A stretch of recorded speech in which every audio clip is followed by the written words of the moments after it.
Good morning, everyone. We welcome you to our Sunday morning roundtable discussion.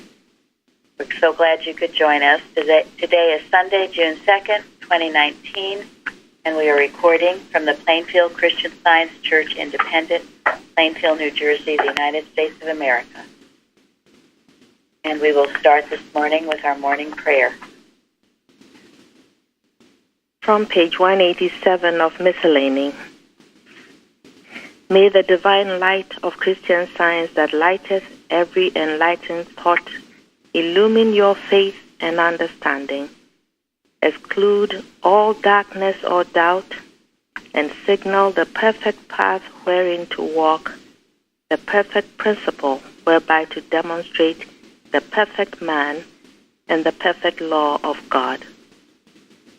May the grace and love of God be and abide with you all. Mary Baker Eddy. Thank you. I think we will just be having one prayer from now on. Maybe occasionally we will say the other one about all being in the one mind. I wanted to start. We had as you know, we purchased these books from the Carpenter Foundation, and we got a very beautiful letter from Keyston, which Gary will read. Dear friends, it is with sadness and yet great joy that I part with this superlative collection preserved by Gilbert C. Carpenter, Sr., CSB, and his son. Sad because I lovingly have been entrusted to care for them for some 3 decades. Yet an incredible sense of joy, knowing that divine love has found the perfect home where these important treasures will be fastidiously and lovingly cared for. They are the closest things to children in my experience. So much gratitude to you all for your stalwart stand for truth in preserving our beloved leader's sacred history and precious science. Lovingly, David Keyston. What joy to have them. Yes. And those that come can see them when you come to Plainfield.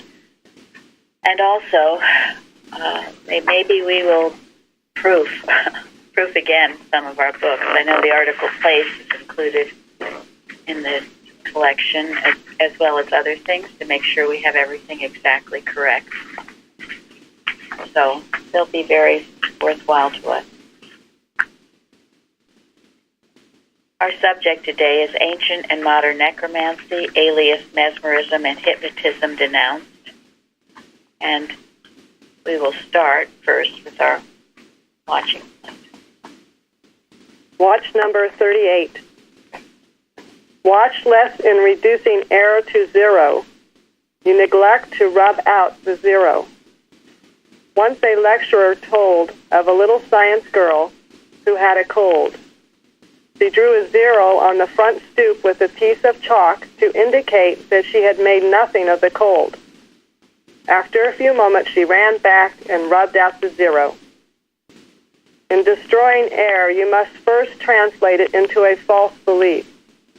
This does not destroy it, but uncovers it for self-destruction through your recognition of its nothingness. You must finally rub out the zero by knowing that, since God is all, no claim of an opposite to him ever existed, even as a false belief, to tempt his children. And even if it did, they could not be tempted by it, since they have no capacity to believe a lie, or even to be tempted to believe one.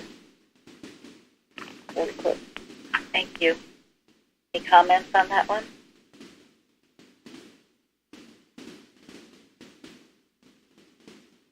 It's a really good one because I think often I had forgotten to rub the zero.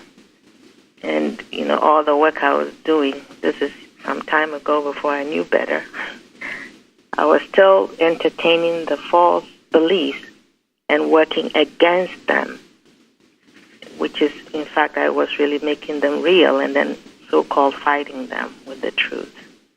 So is the nothingness, the zero rubbed off as well. That step is imperative. Thank you so much.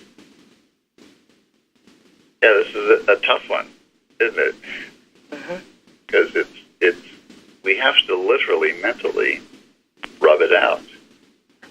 And, a lot of these experiences we have leave mental impressions that we don't rub out. We leave them there. We feel like we have to deal with them.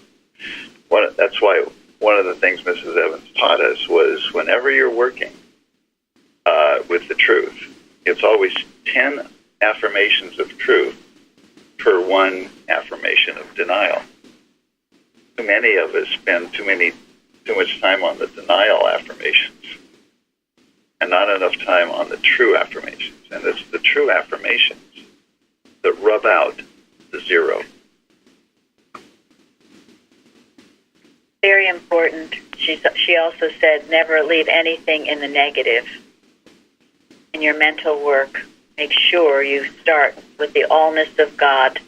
You do handle whatever the problem is, but a light touch on it, and then you end with that allness of God.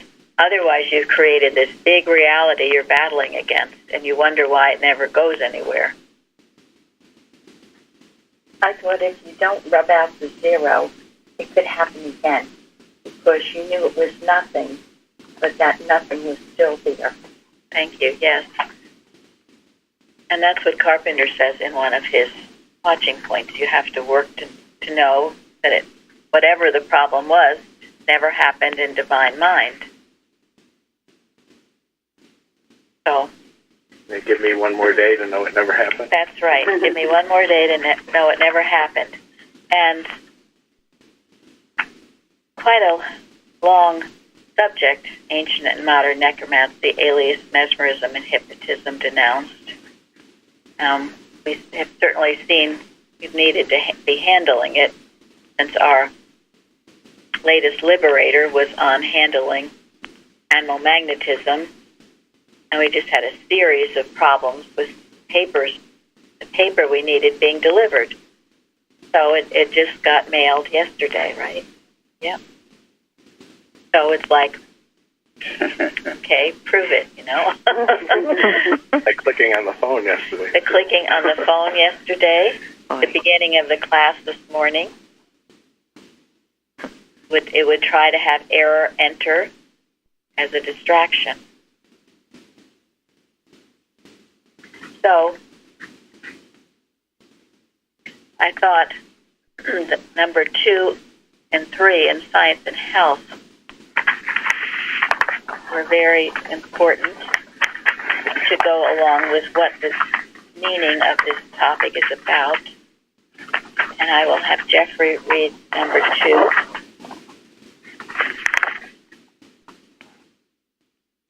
We lose the high signification, omnipotence, when after admitting that God, or good, is omnipresent and has all power, we still believe there is another power, named evil.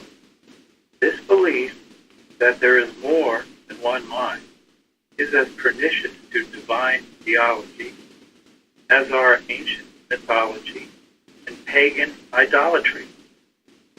With one Father, even God, the whole family of man would be brethren, with one mind, and that God, or good, the brotherhood of man, would consist of love and truth, and have unity of principle and spiritual power, which constitute divine science. Supposed existence of more than one mind was the basic error of idolatry. Thank you.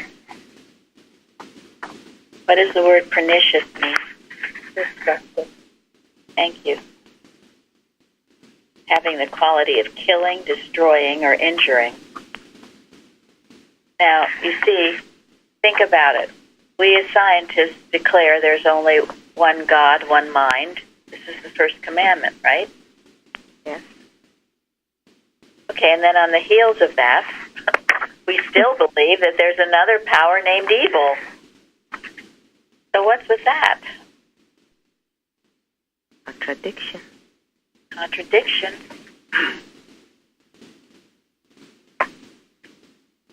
In what ways do we believe there's another power called evil? How do we do this? Because it comes to us subtly. It's not like we are going in front of some false gold idol and bowing before it. Hopefully we're not doing that. So how do we do this? How do we turn from saying, well, God is all and God is good, to then believing there's another power named evil? Easily. Oh my gosh, this pain. Oh my gosh. I'm depressed. I don't have all that. Thank you. Take this drug. Accepting that someone can be irritating. Very good. Yeah.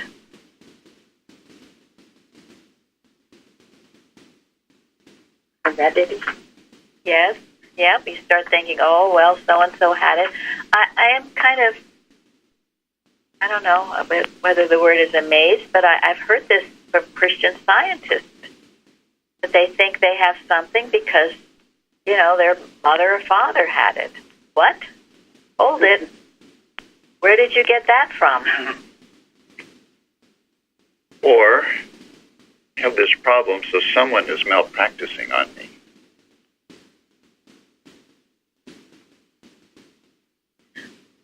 Or I'm worried about my son or my daughter or my husband. I'm worried.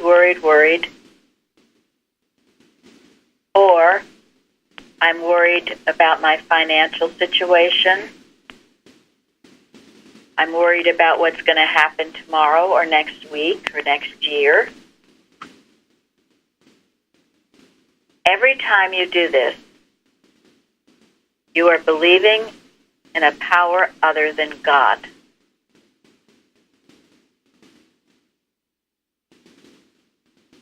It's just that simple. I wish it, it's just, that's it. Again, this isn't my opinion. And then in the lesson, in the responsive reading, read number 7, Nancy, in the responsive reading. Confounded be all they that serve graven images, that boast themselves of idols, worship him only God. What does the word confounded mean? Put down. It's like... Yes? Yes? Confused. Confused, perplexed, dismayed, to mix or blend, to throw the mind in disorder. So when you're believing, when you go down that path of believing that there is another power other than God, and if it's other than God, it's an evil power, then what do you become?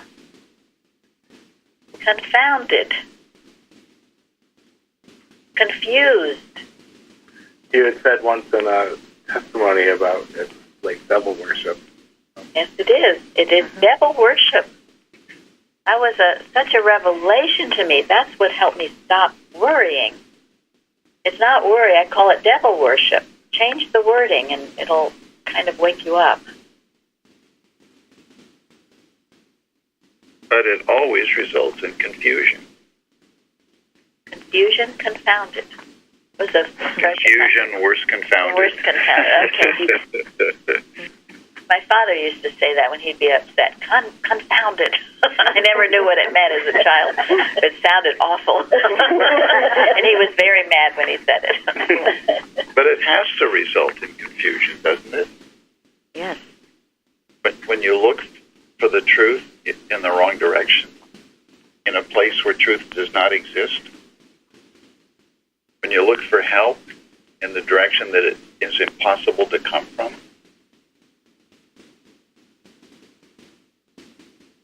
so, thank you. It would have to result in confusion. and you get all mixed up. It says your mind is thrown into disorder. Well, you've left the basis of the one mind, and you're into all these other minds, and then you start asking other people's opinions on things. You start seeking the peeps and the wizards. I know before I came here, I got into this point, I thought, there's too many variables to keep track of. How are we supposed to do this? Supposed to keep track of all this stuff and try to find the right way through it if it's possible. Very glad to come here and realize I don't need to do that. Yeah, thank you. So, if you're ever feeling confused, ask yourself, what God have you made beside the one God that's confusing you? What are you believing in besides the one God? This is all discipline of thought. And another way to ask that same question is to ask yourself, to what am I turning for help? Because wherever you turn for help, you are in effect worshiping, right?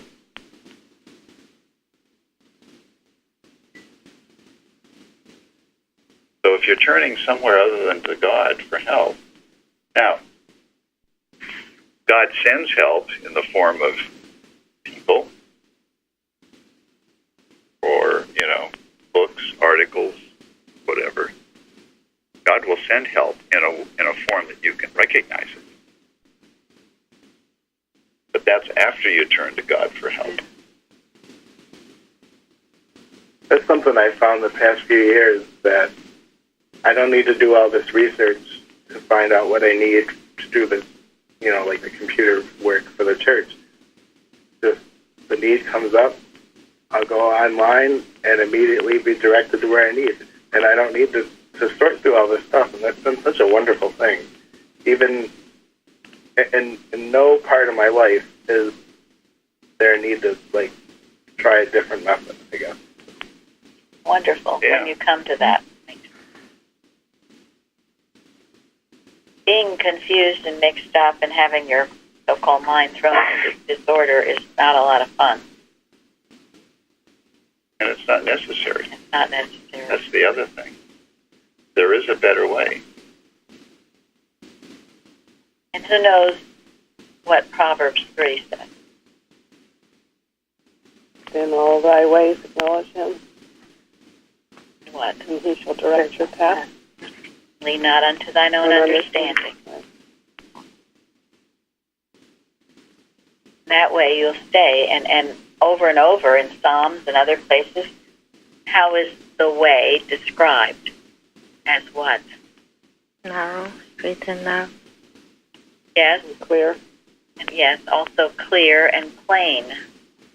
But it only is clear and plain when you are turning to the one God, the one mind, for your answers. And it doesn't matter what kind of hell you seem to be going through. What was the calendar statement yesterday? If you're in hell, keep going. If you're going through hell, just keep going. Don't stop. Don't stop and linger. keep moving on. It was Winston Churchill. Yeah. He was the last to have it from. So, and I know, because I've heard some of you who have maybe family members or friends who aren't scientists, and maybe they're having to go into the medical, but that's no reason for all this confusion or condemnation. You do the best you can. You still turn to the one mind, the one God, and do the best you can. Otherwise, you get all the more mucked up in it. God's still with you. What is it? Behold, if I make my bed in hell, Thou art there. Thou art there. So whatever situation you're working through, just keep doing the best you can. But condemning yourself or feeling all guilty or condemning the other person, I don't know, however it works, you just do the best you can. I mean, Carol had that situation, right? Yes. And what did you do? I did.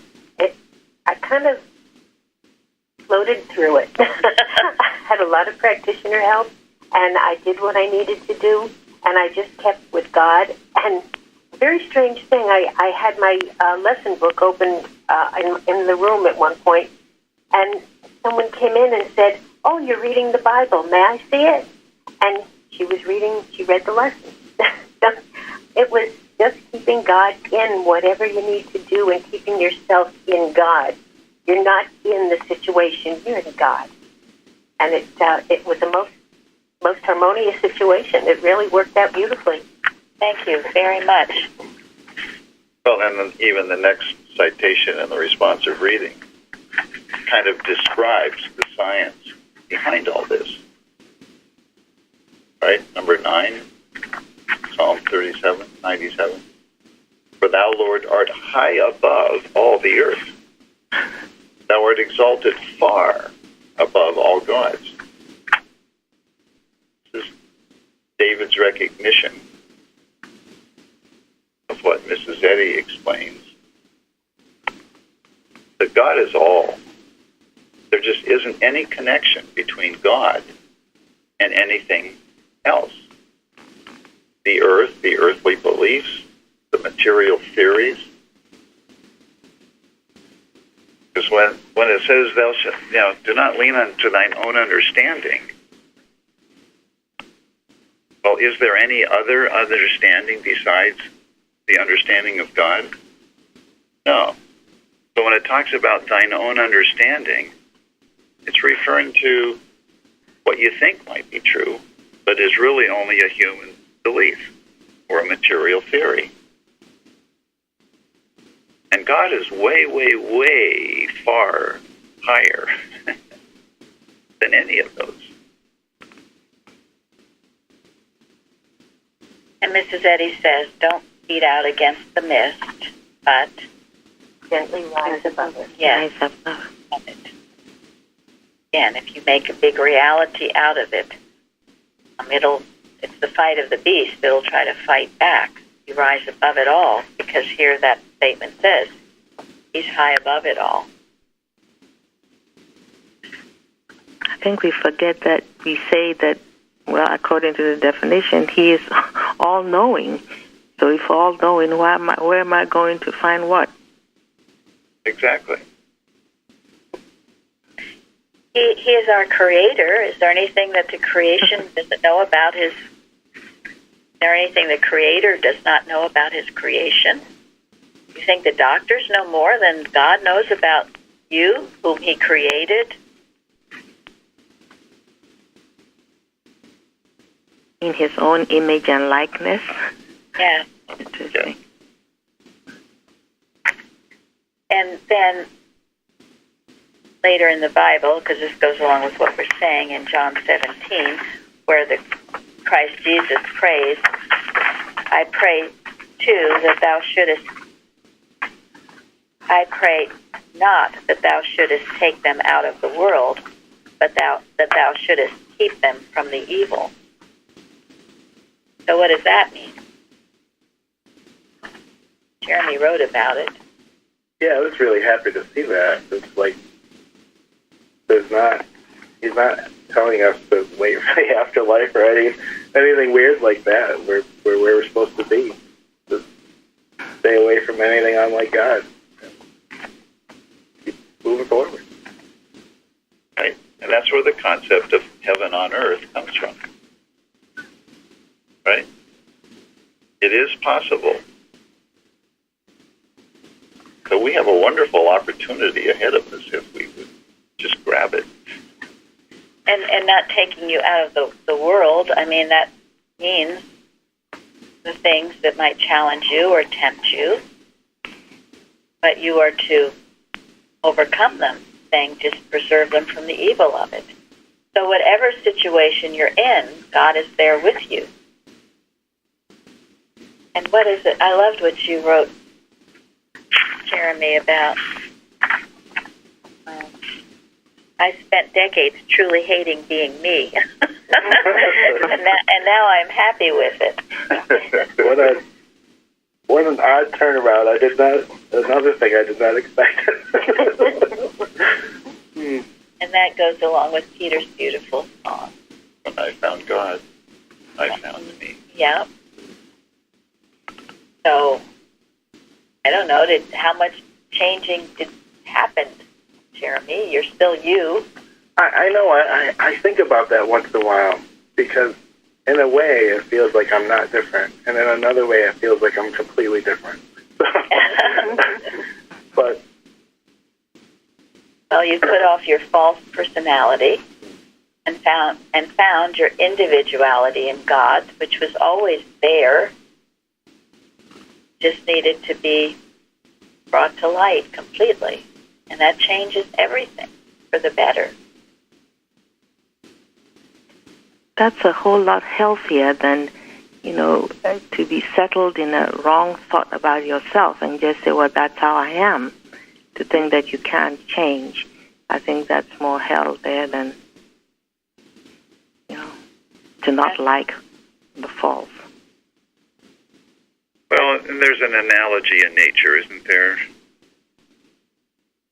The rose that is fully bloomed, blossoming, it's the same rose that was a tiny little bud once. It just needed to blossom. In a way, it's the same rose, but in a way, it's totally different. We need to blossom as God's image and likeness. It's there in each one of us. We just need to see it and let it blossom. And blossom under His care, His jurisdiction. And then 10 in the responsive reading, Sharon. Ye that love the Lord hate evil. He preserveth the souls of His saints. He delivereth them out of the hands of the wicked. Okay, what does that mean? He that loves the Lord hate evil. Can't love the opposite of God and love God too. Thank you. So that's why Mrs. Eddy talks about, what is it? She says that error is the bland denial of truth. Mrs. Evans was always getting after blandness. What is blandness? Like indifference. and apathy. Apathy. Not caring. Not hot or cold. Thank you. Yeah, and I will spew thee out. She loved to say blonde and bland. To all the blondes sitting around. Well, anyway, and it was something she could not abide, and it is, because if you do love God, you will hate evil.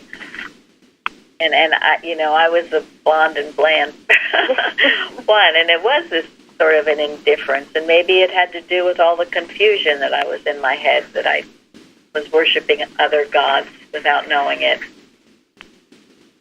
Or I think it was this misconception of the need to be nice as being part of Christian Science, which it is not. Now, nice is a bland word. And on page 207 in Science and Health, Mrs. Eddy says, because God is spirit, evil becomes more apparent and obnoxious proportionately as we advance spiritually until it disappears from our lives. This is what happens.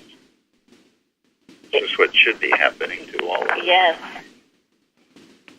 And as I've said, you don't see it as person, you see it as animal magnetism, an illusion, a mesmerism. But it becomes much more apparent. Some people get concerned about that. But the thing is, what are you going to do with it when it becomes more apparent? Destroy it. Yeah, in your thoughts. If you have to, take action in some way, always from the standpoint of love, but it's not that this idea, and that's why the scientists who hear no evil, see no evil, speak no evil is not bland. Bland. If you think Mrs. Eddy was like that, you need to read Footsteps. She was not. Christ Jesus. He whipped the money changers out of the temple. He rebuked the Pharisees. You will feel it more and more keenly, but only as an untruth, not the truth about God's creation. So, any questions or comments so far? Yes. When you were talking about yourself, I just want to read something real quick and see what your comment is. It's from Things to be Thought of, page 264, 265 in Miscellaneous Writings. This is Eddie says, a teacher of Christian Science, unwittingly or intentionally, offers his own thought and gives me his authority for it. If he diverges from science and knows it not, or knowing it, makes a venture from vanity or in order to be thought original or wiser than somebody else, this divergence widens.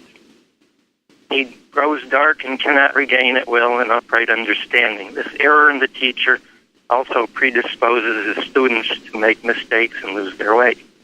So my question is that we can't self-blame because the state of the movement is so diverged from what Mrs. Eddy left that it's, and I'm not saying it's malicious or intentional, but even so the blame, we can't self-blame. We have to just try to get back on track again. If that's correct or not, please let me know. You have to acknowledge error in yourself. Get it out to be rid of it. This is not self-blame. This is just acknowledging error. I think what she's referring to here is teachers who personalize the science or humanize the science and present human opinion, their own human opinion, as science. She had a lot of people doing that she had to sift through and correct. She attracted a lot of people to the science who wanted to bring their human baggage with them. And so there were a lot of practitioners, so-called practitioners and teachers who were not practicing or teaching correctly, and she was always having to correct them. Well, he's talking about false teaching, and so you're taught not the truth, and that is, it's a very sad thing. One of our Bible studies spoke about that, teachers who were teaching falsely, and there's a great responsibility there not to do that. And this is what New Age is all about. Well, that's what we feel. A lot of things are false teachers right now. Yeah. I think I understand what you're saying, and I'm just saying that the innocent student of these teachers, unfortunately, then, so if you or I were taught falsely, then it's not completely our blame that we're not getting it. But then what we have to do is admit that we're not getting it, and then get on the correct trail with Carpenter books and Mrs. Eddy's books, etc. And I think that's absolutely correct. And I don't know of any of us who haven't been taught, incorrectly at one point, whether it's old theology or this, warped sense of Christian Science. And this is why Mrs. Eddy says it's repeating and defeating. And this is why we have these times together every week, because these old beliefs would seem to pop up, and we have to be cleansed. And we pray for those who need this truth will find it. And Linda's talked about it, right? How your false teaching in science. In the name of science. In the name of science. In the name, I think is correct. Yeah. Thank you. That clarifies things very much. Thank you very much. Thank you for the question. Sure. Yeah, and Jeremiah 29:8, it says, "Let not your prophets and your diviners that be in the midst of you deceive you. Neither hearken to your dreams ye cause to be dreamed. For they prophesy falsely unto you in my name." So I was figure that sort of puts the responsibility is on us to make sure that we're thinking this through, we're proving it, we're demonstrating it. So.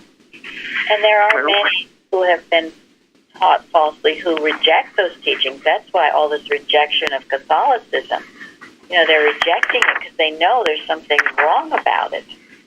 There's this inner sense within you that will guide you aright. Luann rejected a lot of false teaching in her home, I would say, right?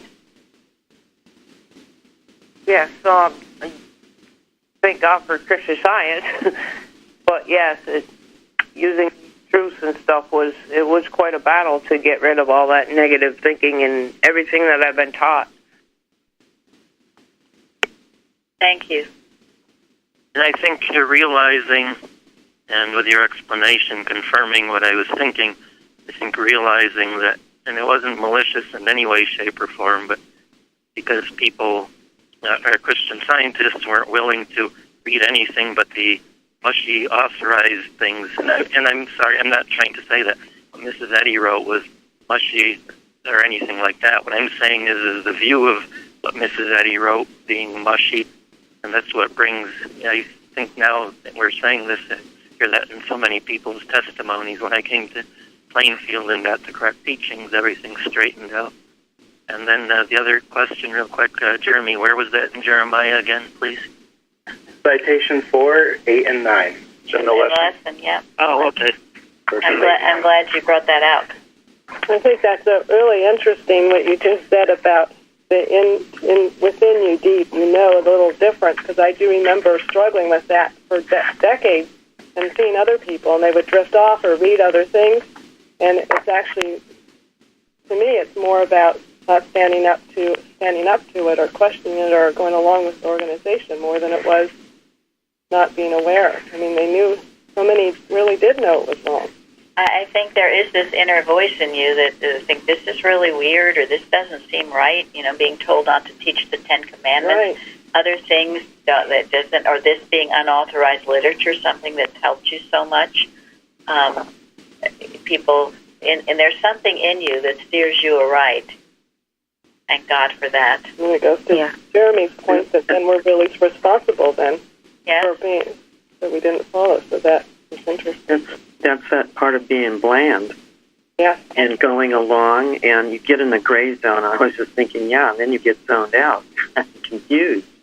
That's right. You get confused, and you get, who's right and who's wrong, and you start reading and intellectualizing and...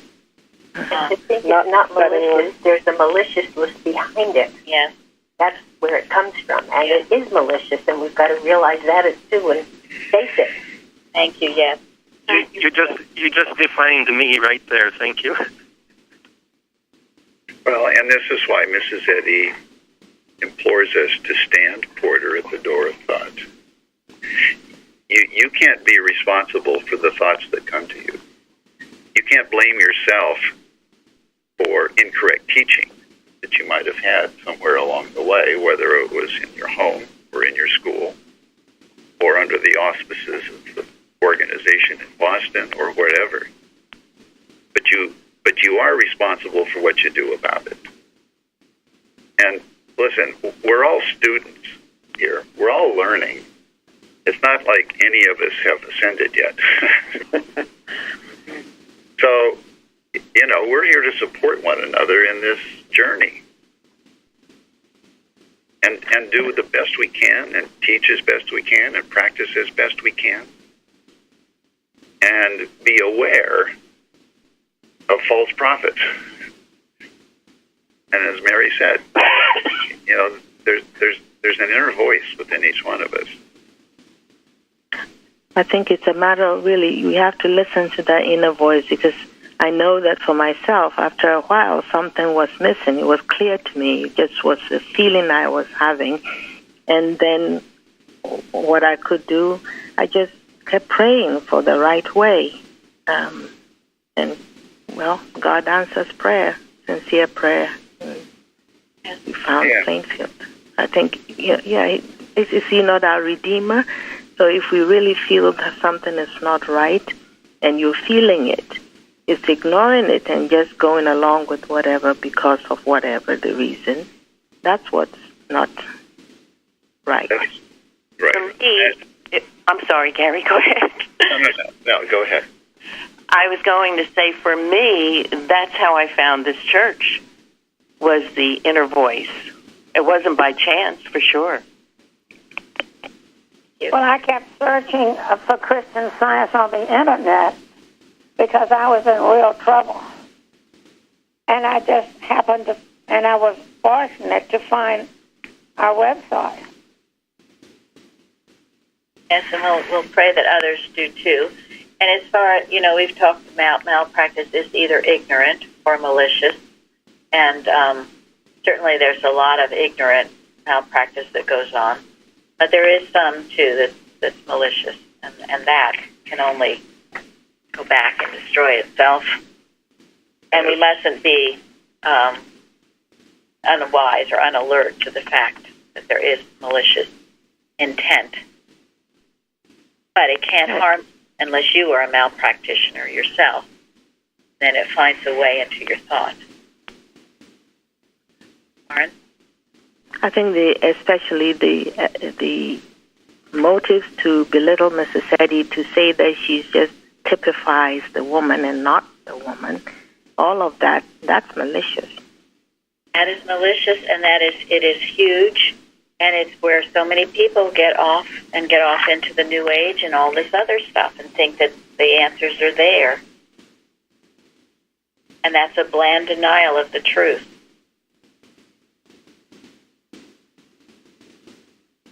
And it goes, what we were talking about, and ye shall seek me and find me when you shall search with me with all your heart.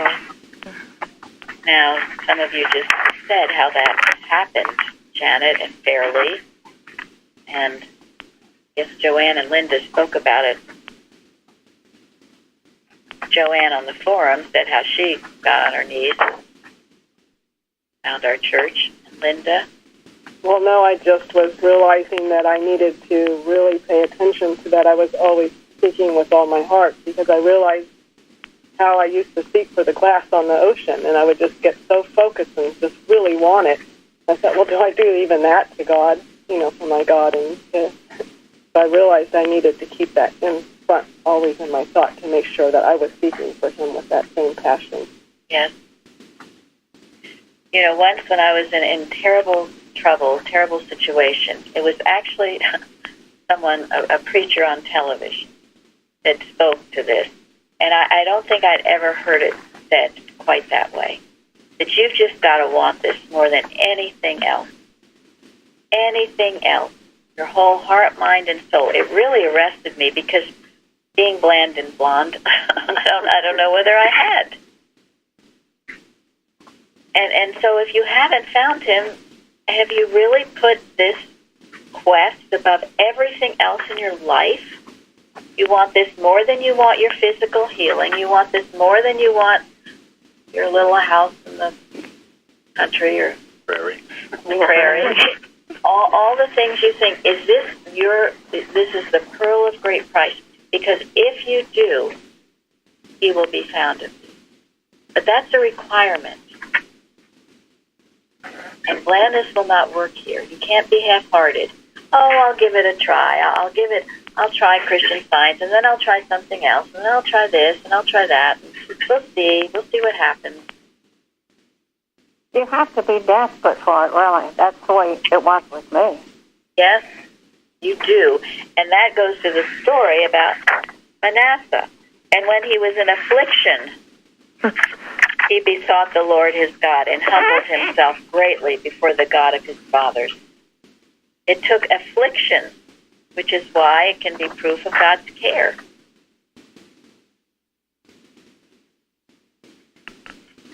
So, we had a lot of good forums. I don't think we can get to all of them. In Science and Health, another important point was in number 8, every mortal must learn that there is neither power nor reality in evil. We all have to learn this. Every mortal, every one of us has to learn it. And also, only those who repent of sin and forsake the unreal can fully understand the unreality of evil. You know, people mock Christian Science because we say evil is unreal. Well, here she's saying why. Unless you repent of it and forsake it, you'll never understand the unreality of it. Once you do that, it disappears like a balloon that's popped. But that process has to be done, and unless you do it, you don't. It's real, it's awful, it's terrible. Just running my life. Only those who repent of sin, that means stop worshiping false idols, whether it's worry, negativity, hate, resentment, all of the carnal mind, and forsake the unreal, forsake that carnal sense of life, the Adam dream, and you understand the unreality of evil. It has to be done, and if you don't, you'll think this is a very stupid saying, and it is certainly not a stupid saying. It is the truth. But we have to work at proving it. And it's not kind of a, you're there all of a sudden kind of thinking, because it's tenacious. It comes at us in different forms, and, it's a job to recognize it. Deal with it. And oftentimes we need help recognizing it. That's why we stick together. Why we're here as a church. Yeah, exactly. And that's what we do for one another.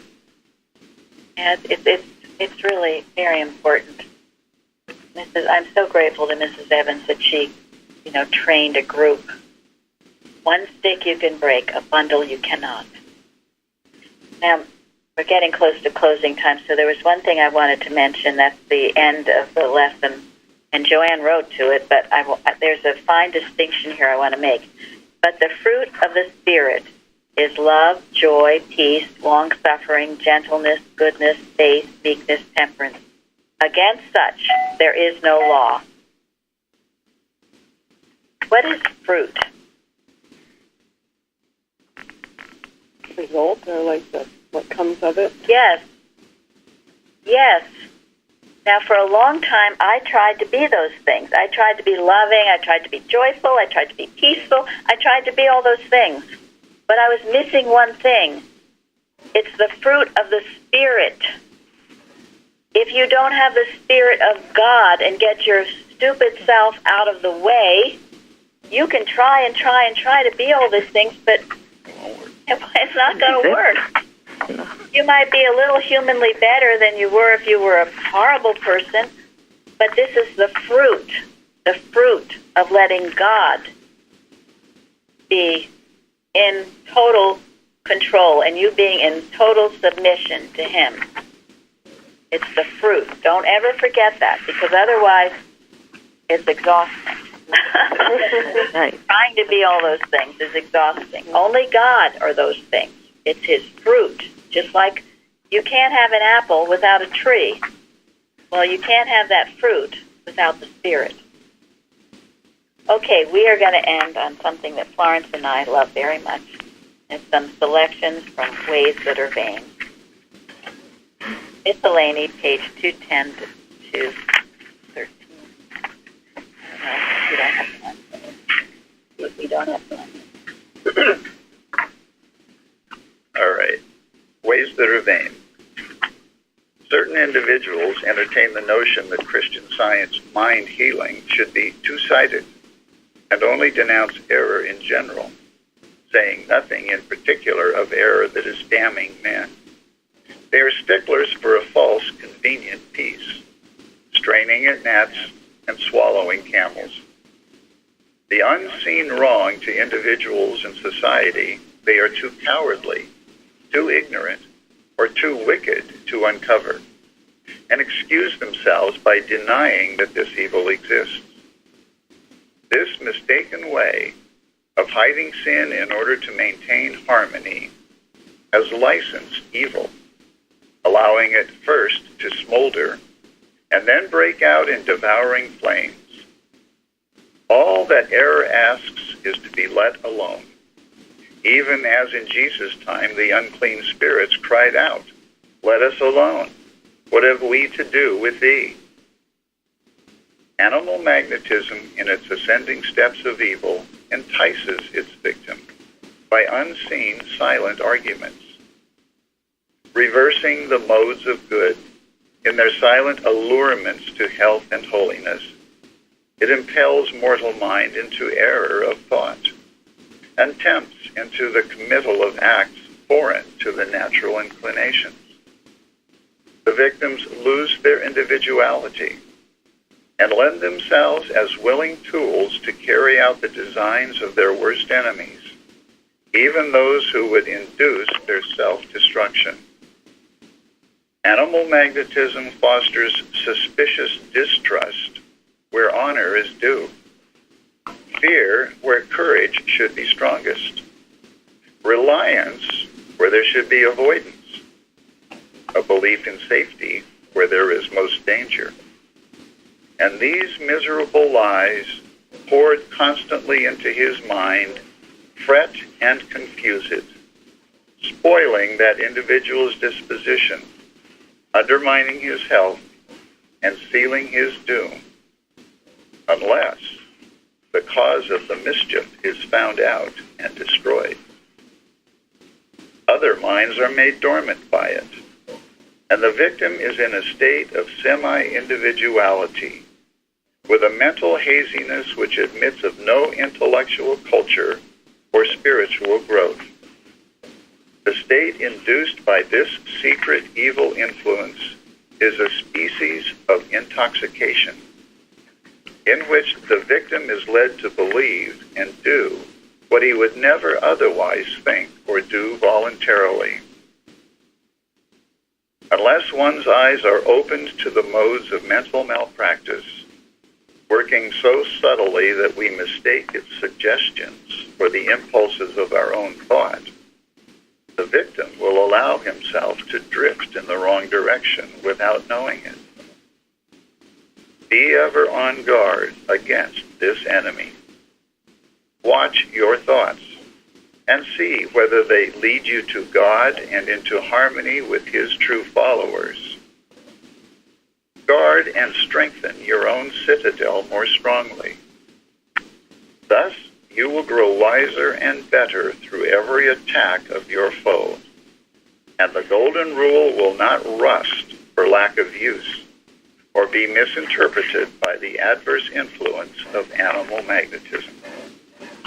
Thank you. Thank you all for joining us today.